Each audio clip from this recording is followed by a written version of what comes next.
Bom dia, meus irmãos queridos em Cristo Jesus. Estamos nesta manhã de domingo mais uma vez juntos aqui, para estudarmos a nossa lição. Nós temos como base Gênesis 34, o título da nossa lição é Disfunção no Lar. E propriamente esta semana nós estamos ou vamos estudar, começamos ontem, com relação à família propriamente, a família de Abraão, de Isaac, de Jacó. Chegamos aqui a José, vamos falar sobre o personagem José esta semana. Mas aqui a nossa lição de hoje,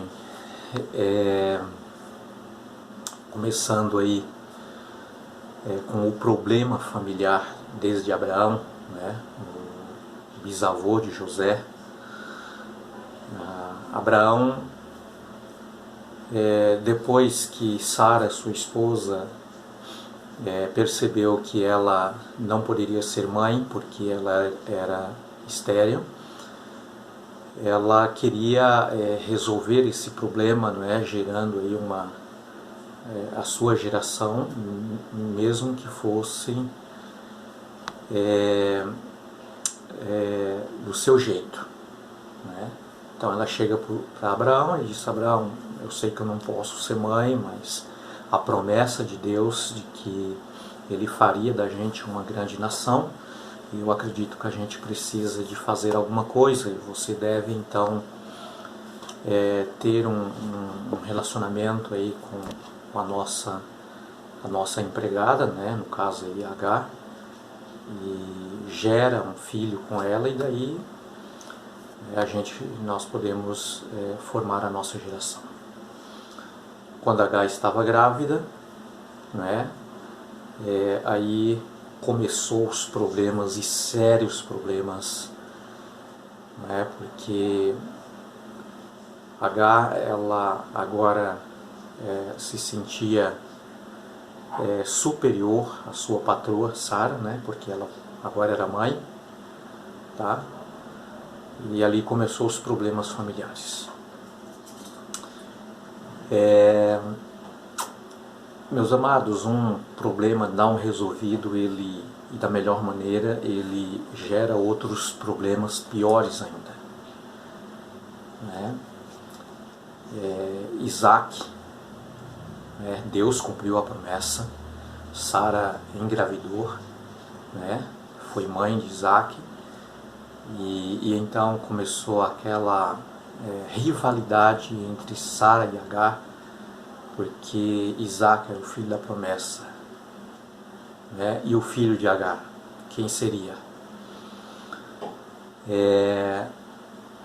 Foi um problema sério, E Isaac também na sua geração dos seus filhos, nós podemos ver ali, na leitura do capítulo 34, dali para frente, nós podemos perceber o que foi acontecendo nessas gerações, pelo menos nessas 3 gerações, até José. Isaac, então, agora ele tinha 2 filhos, Esaú e Jacó. Só que Isaac, ele tinha uma preferência, e ele não conseguia disfarçar ou esconder essa preferência que ele tinha pelo filho de, quem sabe, alguns segundos, minutos mais velho do que Jacó, que era Esaú. E nessa situação ele demonstrava de forma bem clara que ele gostava muito mais de Esaú do que de Jacó. Imagine ali as dificuldades naquela família.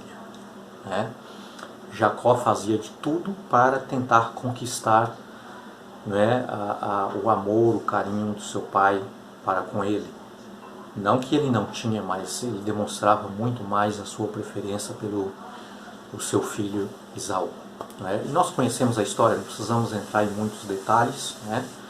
Você pode até também ler o capítulo, e daí você vai descobrir o grande problema que houve ali, a tal ponto de haver ali uma briga entre os dois irmãos, e Jacó ele teve que fugir aí por uns 20 anos mais ou menos, né, e foi muito difícil para aquela família. A mãe, né, morreu sem ver o seu filho por muito tempo, né, e Isaac também. Enfim, foi uma família assim, muito complicada, né? Mas continuou o problema. Jacó, né, ele, nessa fuga, distanciado do seu irmão, porque senão seria morto, ele então, naquela região, naquela terra por onde ele foi, né, ele foi morar com seu tio, irmão da sua mãe, né, e ali ele passou por várias dificuldades, muitos problemas na vida, mas Jacó ele nunca tinha perdido a sua confiança em Deus. Ele sabia que Deus estava com ele, né, e que Deus realmente, quando nós colocamos a nossa vida nas mãos de Deus e o pedimos por socorro, pedimos por misericórdia, e mesmo com problemas familiares, você pode ter certeza que Deus ele está contigo, né? E Jacó, né, nós conhecemos a história que ele foi enganado pelo seu sogro, né? Ele tinha ali um desejo de casar com Raquel, né? Era a sua amada, querida, e ele foi enganado, né? Chegando no dia do casamento, então o sogro apresentou a outra filha e ele foi obrigado a casar, né, com Lia, e ele teve que trabalhar por mais um período de tempo, mais 7 anos agora, de novo, para, se ele quisesse casar com a sua preferida, com a sua amada, que era Raquel. Mas ele dedicou todo o seu tempo, trabalhou, né, pagou o preço até que ele conquistasse a quem ele queria realmente. Muito bem, Jacó teve então filhos com Lia, filhos com as duas empregadas, né? E também com Raquel ele teve um filho, José. E é aqui que nós entramos na história, né? Só que José, ele assim como seu pai, né, ele herdou isso do seu pai, aprendeu do seu pai. Ele deu muita preferência para José, primeiro porque era o filho da mulher que ele amava, né, de Raquel, e segundo porque era o caçula daqueles dias, né. Jacó propriamente, depois ele teve um outro filho, mas até esse momento José, né, com aproximadamente já 16 anos, ele demonstrava muita preferência por José. Ele ia à loja, comprava ali as melhores roupas, né, para José, e enquanto os outros demais, os outros filhos, apenas ele queria que eles simplesmente trabalhassem. Os seus irmãos, criou muita inveja do seu irmão, e ali nasceu muitos ciúmes, e eles disseram: nós temos que dar um fim nesse rapaz, né, porque não dá para ele viver conosco desta maneira. Meus irmãos, mas o ponto importante da nossa lição, o ponto-chave da nossa lição de hoje é que tanto Abraão como Isaac e Jacó, homens que teve muitos problemas familiares, nós conhecemos a história, né, eles foram colocados ali, né, em Hebreus capítulo 11, ali na galeria dos homens de fé. Por que eles estão ali? Imagina se Deus permitisse que fossem colocados ali só os homens que aparentemente não aparecem problemas. Todos nós temos problemas, mas aparentemente alguns ali não, né, parece que eles não tinham tanto problemas. O que seria de nós, né? Com as nossas dificuldades, com os problemas que nós temos, problemas familiares também. Deus colocou ali, porque Abraão, Isaac e Jacó aprendeu que só em Deus, só Cristo Jesus é o único que pode nos salvar. É o único que pode resolver os nossos problemas, as nossas dificuldades que nós temos.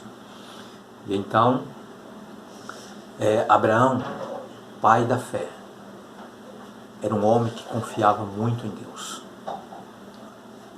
Abraão, por todos os lugares por onde ele andava, você encontrava o sinal da sua passagem. Um altar ele erguia para dedicar à sua família. Não foi diferente também com Isaac e com Jacó. Mesmo com seus problemas, mesmo com seus erros, mesmo com as suas dificuldades, ainda assim eles confiavam em Deus e entregou tudo a sua família nas mãos de Deus. Deus é o único que pode restaurar. Deus é o único que pode salvar a sua casa, salvar a sua família. E não é à toa que o Senhor Jesus disse: eis que eu estou à porta e bato. Se alguém ouvir a minha voz e abrir a porta, eu entrarei em sua casa, cearei comigo. E eu faço uma pergunta e com isso eu termino. Aonde Jesus está na sua casa? Jesus ainda continua batendo na porta da sua casa? Ou você já abriu a porta da sua casa para Jesus? Deixe Jesus entrar na sua casa, você vai perceber o quanto Ele vai mudar, restaurar, transformar e salvar a sua família. Crer no Senhor Jesus e será salvo tu e a tua casa. Um ótimo dia, um ótimo domingo para você, uma ótima semana. Fique com Deus e que Deus te abençoe. Amém.